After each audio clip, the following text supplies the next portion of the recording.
Mr. Geofrey KALUMUNA developed a change project known as Using ICT in School, the case of Chang'ombe Secondary School, which is owned by Salaam University College of Education, DUCE. In order to implement the project, Mr. KALUMUNA realized that there is a need to undertake a training workshop. This workshop tries to give teachers skill on how to use ICT in teaching, learning, and school administration. Thank you. Now, as a main facilitator for this workshop, I am going to present the web-based platforms which teachers can use them to improve teaching, learning, and school administration. And of course, these web-based platforms are based on Web 2 technology. So teachers can make use of this web-based platform to engage students and also to administer school activity. Thank you, and you are welcome.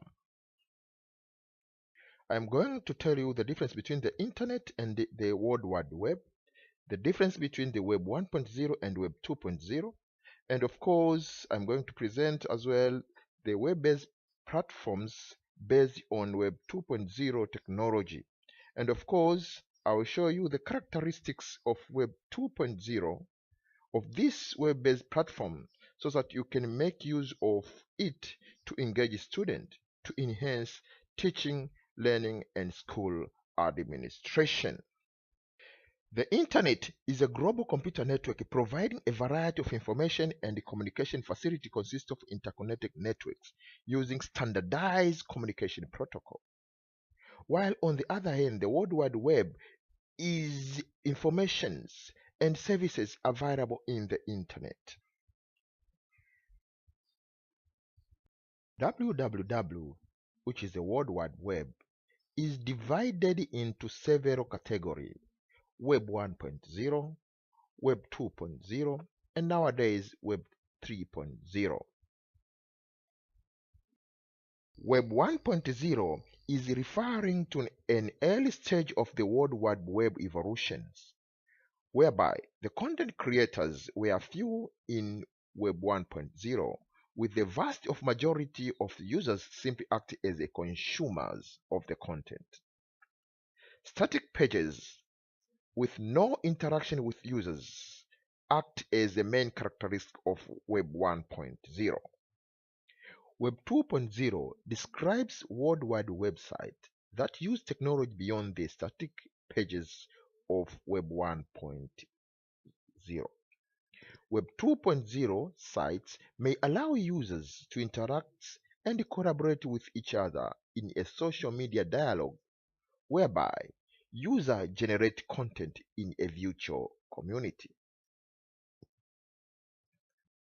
So now we are going to see some of the web-based platforms, including its characteristics, which is based on Web 2.0 technology, which you as a teacher you can use to engage students to enhance teaching, learning, and school administration. Thank you. This platform will help you in teaching and school administration, and it will help you to engage your students. And of course, you can engage them because they can ask you questions anytime. We have Flickrs for pictures, sharing pictures. We have YouTube, which is very, very powerful. And if you want to learn anything in the world, you can use YouTube. You can download videos relevant to your subject, relevant to your students.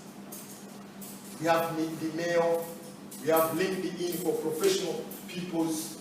And if you want to be known internationally, professionally, you can join LinkedIn. We have a lot. We have a Skype, which of course in this training we shall use for online communication. And for this is to increase the communications and enhance school administrations. Of course, we shall do some kind of blogging, how to blog. Why are we blogging? I'm sorry. Because at the end of the day, we shall do the school blog.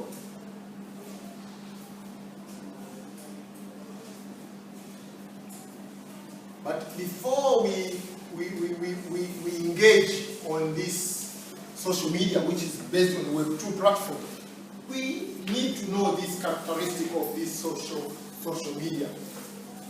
Because before you use it, you need to know the attributes, so that you can make use of those characteristics to enhance teaching and learning and school administration.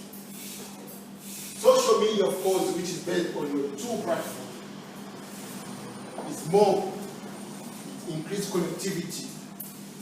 You can imagine when you have Facebook account, you invite more people, you request more people, so you have a wider community. So it's allowed connectivity. So you can make use of it so that you can engage your students by creating a group. Of course, they can add to your group. Also, it's allowed interaction between web users, me and you. Because you have created a web group or pages, students can make use of that particular group so that they can ask you questions, they can lose some sort of discussions. And of course, you as a teacher, you can upload images, handouts, and any other electronic material. And of course, you can add links. Maybe you saw some video relevant to your subject, relevant to your student, and then you add it. Of course, it encourages contribution feedback. As I said, your student can ask you anytime, anywhere. It encourages collaborations. And researchers use social media mainly, which is used for collaboration when you want to publish maybe a paper or a journal or whatever. Social media also enhances information sharing and information exchange. You can exchange information between you and your students. And of course, you can benefit from your student as well.